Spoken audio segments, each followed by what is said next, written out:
আমার প্রিয় ভিউয়ার্স, আসসালামু আলাইকুম। কেমন আছেন আপনারা সবাই? আশা করি মহান আল্লাহ তাআলার রহমতে আপনারা সবাই ভালো আছেন।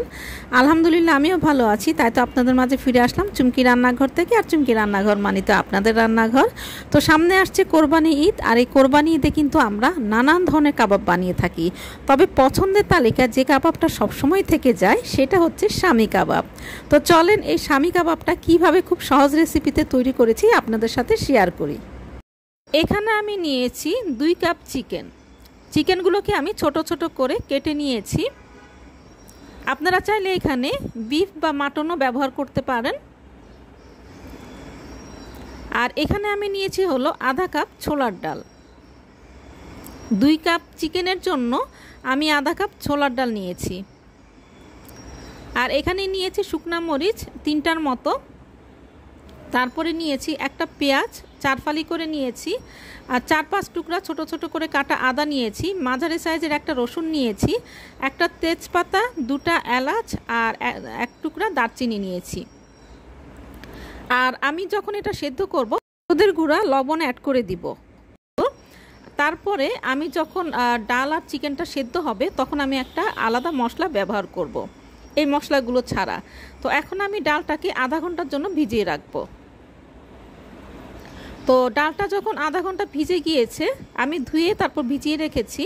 তারপরে যে আমি যে কাটা মশলাগুলো নিয়েছি সেগুলো আমি ডালের মধ্যে দিয়ে দিচ্ছি। দিয়ে দেওয়ার পরে ডালটাকে আমি সেদ্ধ করে নিব, আধা সেদ্ধ করব। কারণ চিকেনটা কিন্তু ডাল আর চিকেন যদি আমি একসাথে দিয়ে দিই তাহলে চিকেনটা যেটা হবে অনেক বেশি গলে যাবে, তখন কাবাবটা খেতে ভালো লাগবে না। এই জন্য আমি ডালটা আধা সিদ্ধ করে তারপরে চিকেনটা এখানে অ্যাড করে দিব। আর বিফ আর মাটনের ক্ষেত্রে কিন্তু আপনারা ডালের সাথে একবারেই বিফ বা মাটনটা দিয়ে দিবেন।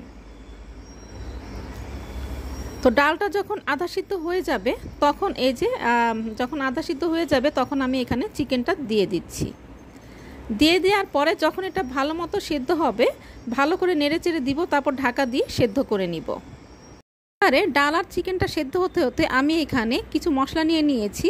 এই যে দারচিনি নিয়েছি আমি দুই টুকরো, একটা বড় একটা ছোট, 10টার মতো এলাচ নিয়েছি। আর আধা চা চামচ পরিমাণ গোলমরিচ নিয়েছি। আর এখানে আমি এলাচ নিয়েছি 10টা, কারণ এলাচটা আমার ছোট ছিল। বড় এলাচ হলে 5টা নিলেও চলবে। তো এরপর এগুলো আমি শিলপাটায় বেটে নিব। আর এখানে আমার এই যে চিকেন আর ডালটা কিন্তু বাটা হয়ে গিয়েছে।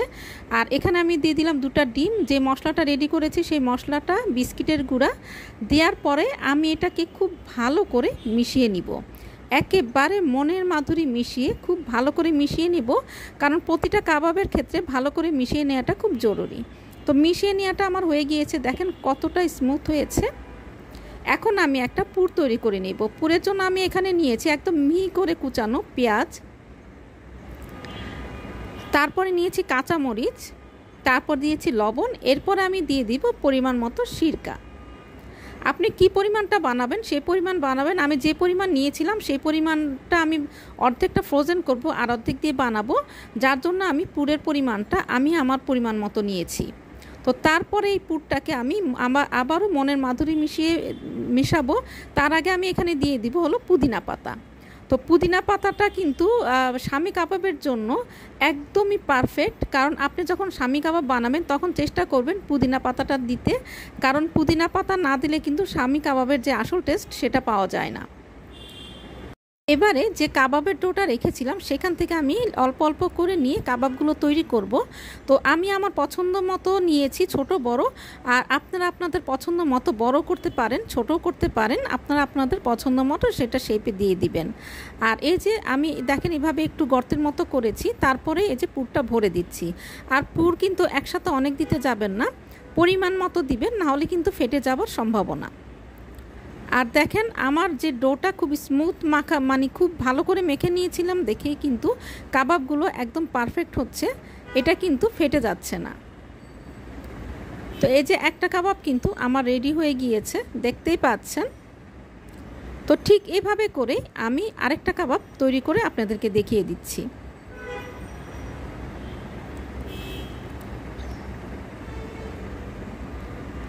তো এই যে আরেকটা তৈরি হয়ে গিয়েছে। তো এইভাবে করে আমি আমার যতটুকু আমি বানিয়েছি সবগুলো আমি বানিয়ে এখানে রেডি করে রেখেছি।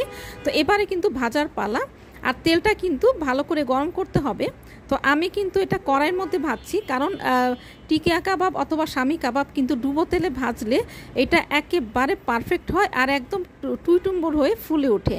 আর এটা যদি আপনি ফ্রাই প্যানে কম তেলে ভাজেন তাহলে কিন্তু দেখতে যে একটা সুন্দর আর একদম টুইটুম্বর হয়ে যে ফুলে ওঠাটা, সেটা কিন্তু আর ফুলে ওঠে না, আর একদম ফ্ল্যাট হয়ে থাকে, দেখতে কিন্তু ভালো লাগে না। তো এই জন্য সবসময় এরকম ডুবো তেলে কিন্তু একটু ভেজে নেওয়ার চেষ্টা করবেন, আর ডুবো তেলে ভাজলে কিন্তু তেলও কম লাগে। আর এই যে দেখেন আমার ভাজাটাও হয়ে গিয়েছে, যে গোল্ডেন ব্রাউন করে এটা ভেজে নিয়েছি। আর খালি ভাজলেই তো হবে না, এখন তো পরিবেশনও করে দেখাতে হবে। তো দেখতেই পাচ্ছেন কত সুন্দর লাগছে আর লোভনীয় লাগছে। তো এখন নিশ্চয়ই হয়তো মনে মনে বলছেন যে এটা তো একটু ভেঙে দেখালেই হতো। তো চলেন একটু আপনাদেরকে ভেঙে দেখাচ্ছি ভেতরটা। তো এই যে দেখেন, আর এটা যখন আপনারা খাবেন প্রতিটা বাইটে বাইটে যে এত মজা, আপনারা যখন তৈরি করবেন তখনই বুঝতে পারবেন। তো আশা করি আজকে আমার এই রেসিপিটা আপনাদের ভালো লেগেছে, আর ভালো লাগলে তো চুমকি রান্নাঘরের সার্থকতা। আর চুমকি রান্নাঘর মানে তো আপনাদের রান্নাঘর, মনের মাধুরী মিশিয়ে রান্না করবেন, নিজে খাবেন, প্রিয়জনকে খাওয়াবেন। আল্লাহ হাফেজ।